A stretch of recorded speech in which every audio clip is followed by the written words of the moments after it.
On April 28, 1988, Aloha Airlines Flight 243 took off from Hawaii's Hilo International Airport. The flight was traveling to Honolulu, less than an hour away. The weather was glorious, conditions were optimal, but just a few minutes after takeoff, a massive boom suddenly jolted the entire plane. Without any warning, the roof covering the first-class cabin was explosively ripped away.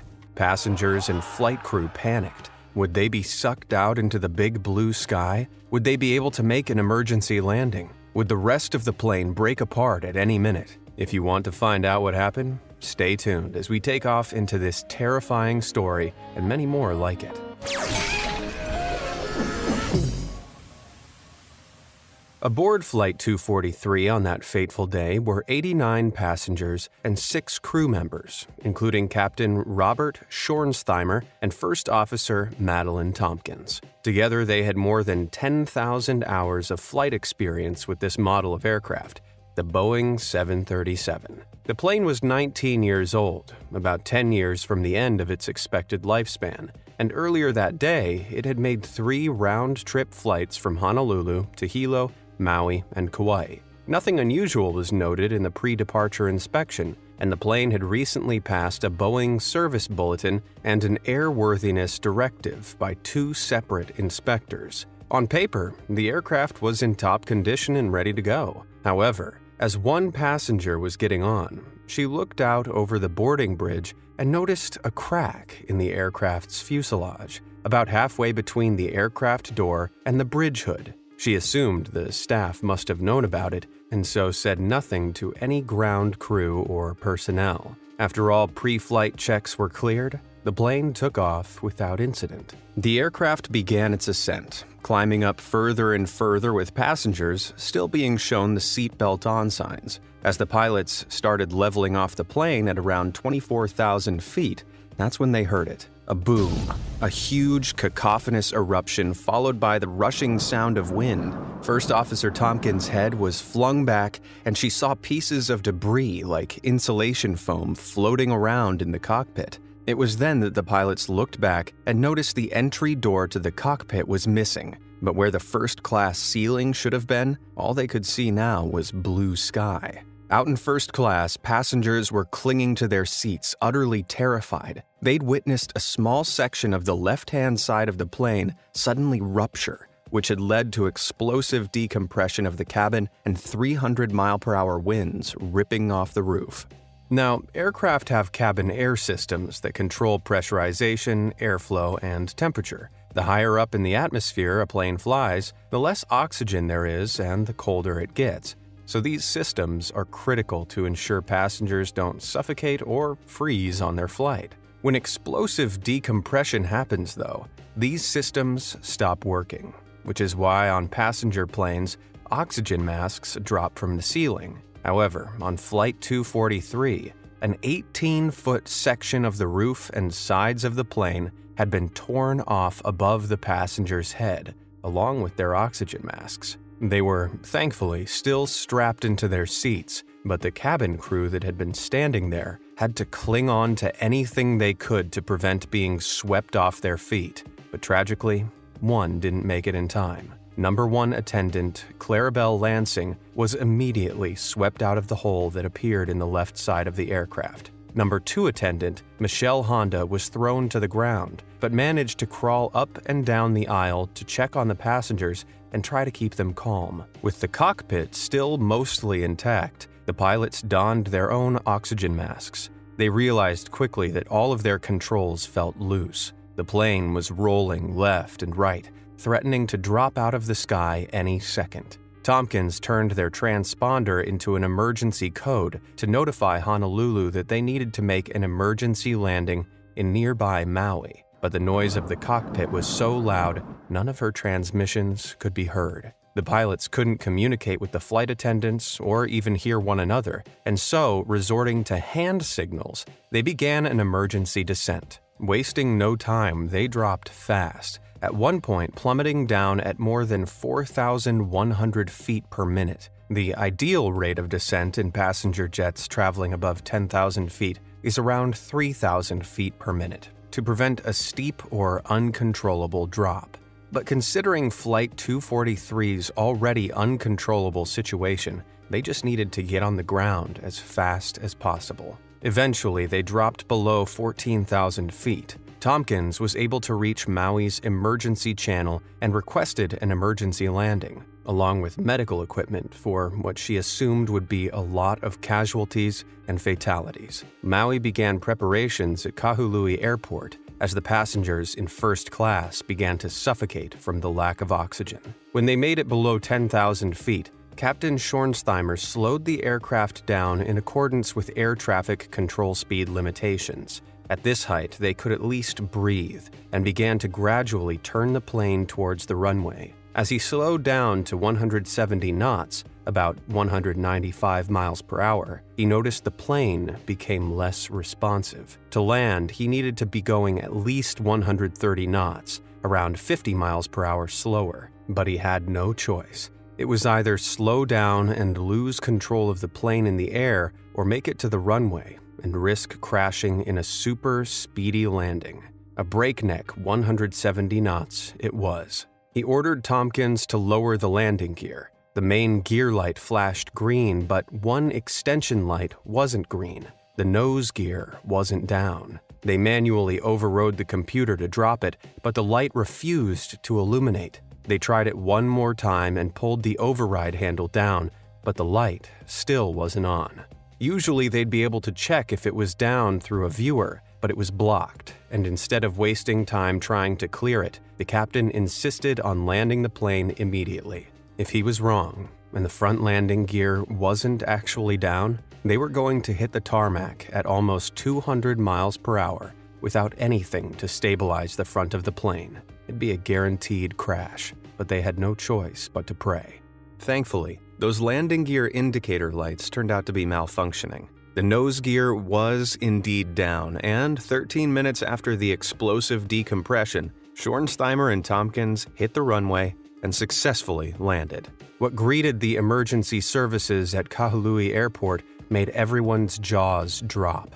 The plane had been ripped open like a can of sardines. Of the 89 passengers and crew, 65 of them were injured, 8 seriously and 1, Carabel Lansing, fatally. The plane, too, was damaged beyond repair. Now, last I checked, passenger jets like this aren't meant to turn into convertibles. So what on earth happened here? Well, typically, the fuselage skin of a plane is around 2.5 millimeters thick, so about the same thickness as 2 credit cards. It's made up of sheet metal, which, on the Boeing 737s, were made in panels about 4 meters long and 2 meters wide. To attach them together, holes are drilled into the edges, and they're joined by a series of rivets. Obviously, the skin is weaker at these overlapped joints, which is where the investigators began to suspect the original hole had appeared. They then interviewed the passenger who claimed she'd seen a crack in the fuselage before takeoff.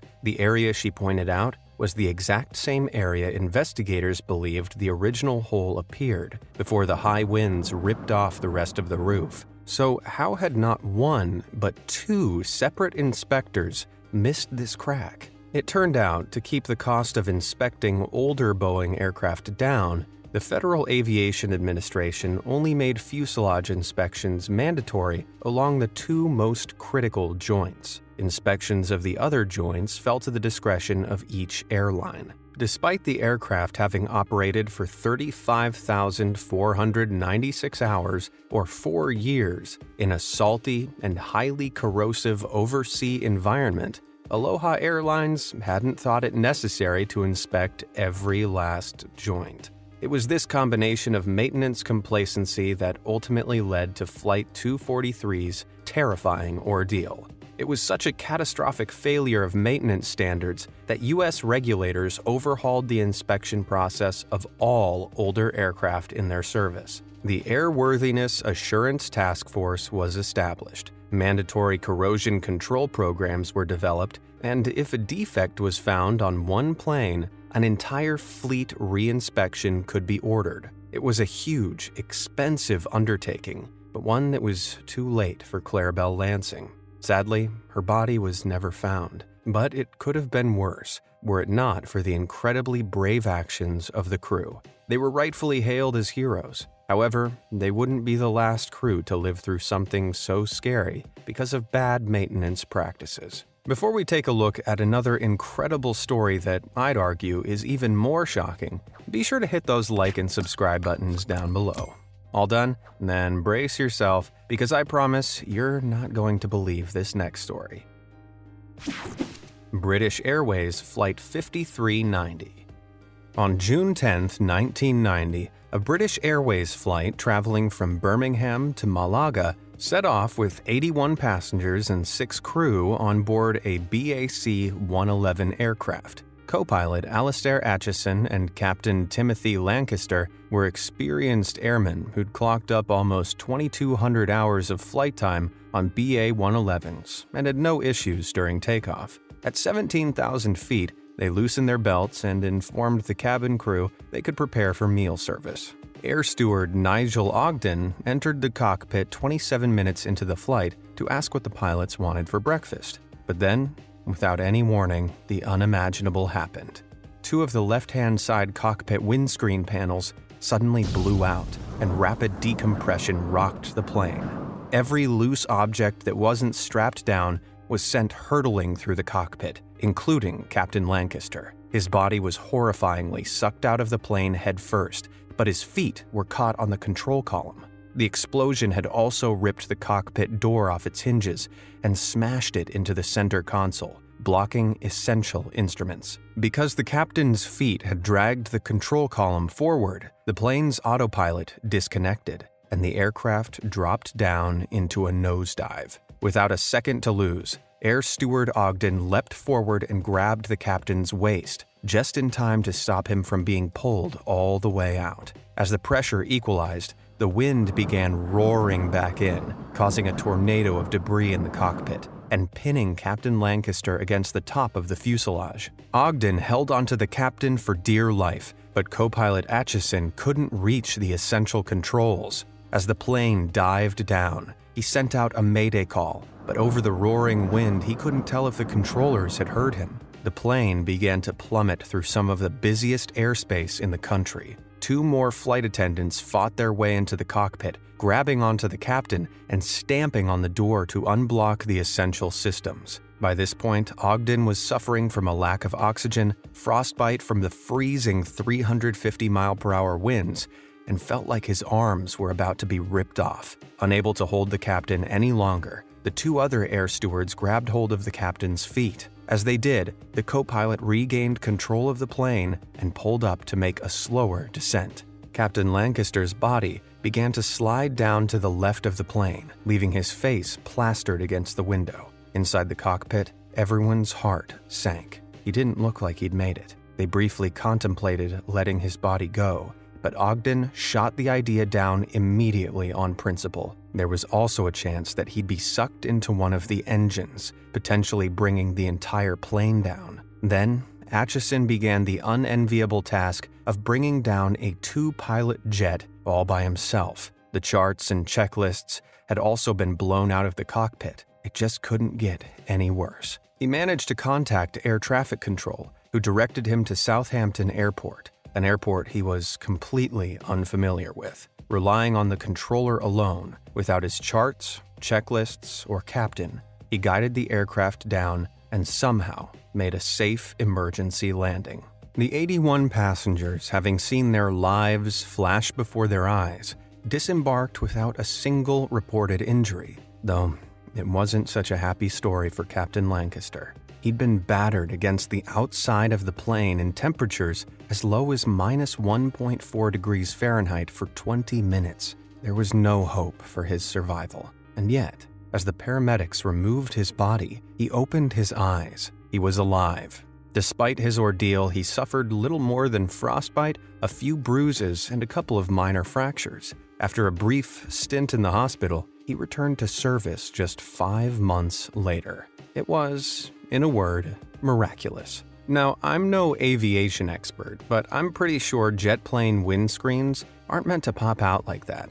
So, what the hell happened? Well, an extensive investigation discovered that a few days before the fateful flight, the plane had undergone a routine service. On a list of things to fix up, it needed a new captain's side windscreen. The shift maintenance manager decided to do the job himself. It had been a few years since he'd last replaced one, and yet he didn't look up the procedure in the plane's manual. After removing all 90 bolts securing the windscreen, he noticed they were a little corroded, so decided to replace them as well. However, the replacements he used were too narrow, only by 0.02 of an inch, but enough to cause a problem, as he'd soon realize. Without checking the work over, the plane was returned to service for its next journey, Flight 5390. Once in the sky, the pressure pulled the narrow bolts right out of their holes, popping the replaced windscreens out and nearly costing the captain his life. It was an incident that stemmed off an aircraft maintenance culture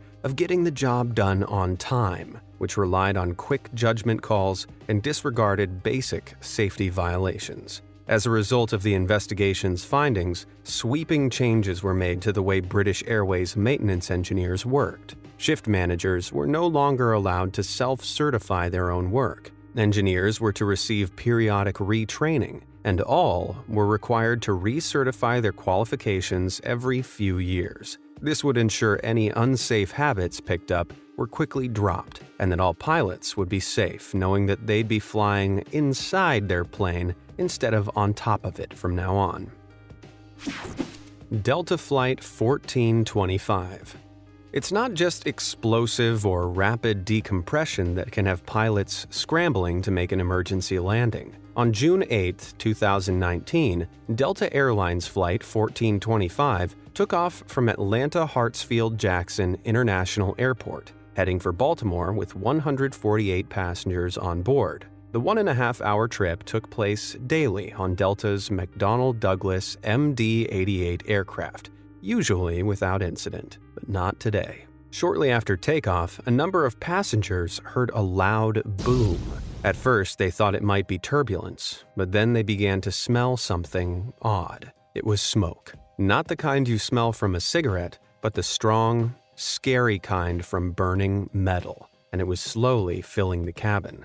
Flight attendants worked quickly to keep all passengers calm and informed the captain. That's when the plane suddenly slowed down. It began to get hot, and the air circulation cut off. It was then that passenger Logan Webb looked out their window and saw this.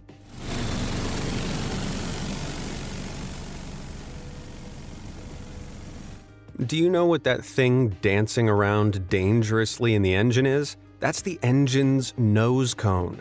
Somehow, mid-flight, it detached from the central shaft of the plane's engine and was rattling around against the fan blades. And that exposed red-hot center doesn't look too good either. The passengers were told to prepare for an emergency landing, and miraculously, the plane safely landed in Raleigh, North Carolina. No passengers or crew were injured, and they were all safely transferred onto another flight. The airline initially said that they made the emergency landing because of a possible issue with one of the engines. Possible issue? I'm no pilot, but I'm pretty sure that seeing a nose cone detach like that mid-flight is a definite issue.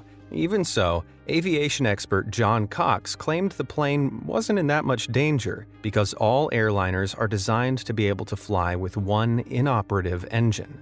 Delta hasn't yet disclosed how this had been allowed to happen, but later revealed that they were planning to scrap all MD-88s from their fleet by 2020. Gee, I wonder why.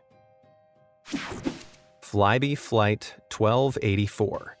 Making a rough landing in a large passenger jet with hundreds of other people on board seems pretty scary, but on smaller planes, it's another level of fear. And anyone who was on board Flybe Flight 1284 on February 23, 2017, will probably agree. The flight, which had taken off from Edinburgh, Scotland, and was landing at Schiphol, Amsterdam, was a Dash 8 turboprop-powered plane. So no jet engines with cones that fall off here. Though that wasn't the problem with this flight. After a delay of 90 minutes at takeoff due to bad weather, the plane and its 59 passengers and 6 crew finally had the landing strip in sight. But it turned out to be one heck of a bumpy ride.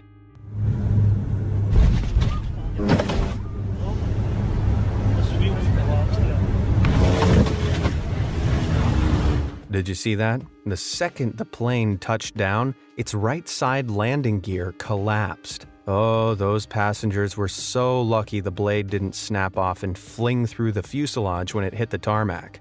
Fortunately, none of the passengers or crew were injured, though the airport called out the emergency services just in case. It took the Dutch safety board over a year to get to the bottom of the collapse, and they eventually released an almost 50-page-long investigative document. It turned out there was a faulty proximity sensor that hadn't been detected, and a slight fault in the main landing gear yoke. This is the bit attached to the wheels, but the fault had been acquired back when the plane was first constructed. It just hadn't been picked up on until it was too late. Combined with the dud sensor and the rough conditions at Schiphol, when the aircraft touched down, the main landing gear strut was placed under too much torsion and collapsed. Fortunately, it only resulted in a landing that was a little lopsided, though if you ask me, any landing you can walk away from is a good landing.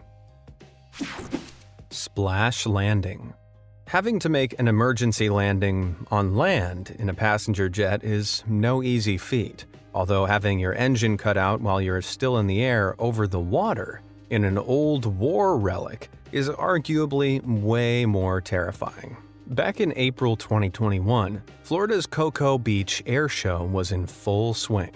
Hundreds of aircraft from all eras were taking off from the nearby Patrick Space Force Base, with thousands of onlookers perched on the beach. But when a World War II-era TBM Avenger started flying overhead, something didn't sound right.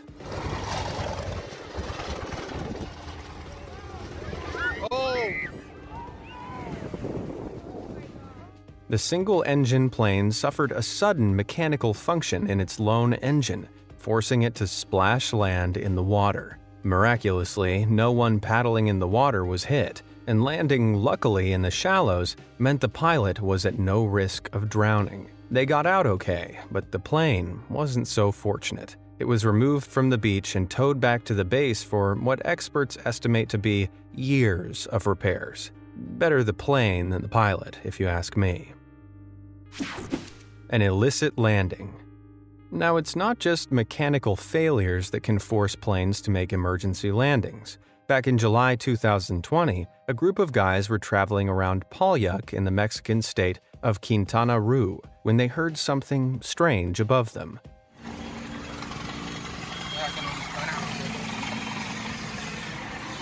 A helicopter?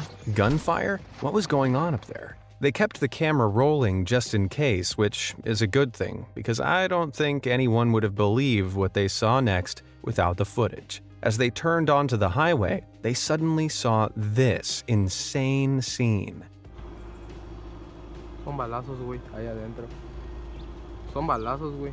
Up ahead of them, in the middle of the highway, was a private plane on fire. According to reports from the scene, the helicopter from before had been firing on the plane, which was suspected to be carrying narcotics. It was this that forced it to make an emergency landing. Once it landed on the highway, the plane's occupants set fire to the multi-million-dollar aircraft before getting into a nearby truck and fleeing. Mexico's Ministry of Defense later claimed that they found the truck abandoned with more than 200 kilos of what they believed to be, naughty salt scattered in and around it. That's about $60 million worth of the stuff. Hoo boy, these guys must have been in a real hurry to leave so much of it behind. But why would they set fire to the plane? Were they trying to make it look like they'd crash-landed? Maybe burn any evidence? What do you think? Let me know down in the comments. Small plane, big highway. When you're driving down the highway, there are some things you really don't want to see. Roadwork ahead signs, a slow hauler trying to overtake another equally slow hauler, a plane landing in moving traffic. Wait, what was that last one? Back in April 2020, Mathieu Leclerc was traveling down the busy Highway 40 in Quebec, Canada, when he spotted a light aircraft traveling dangerously low above him. It was a little odd, but he definitely didn't expect what happened next.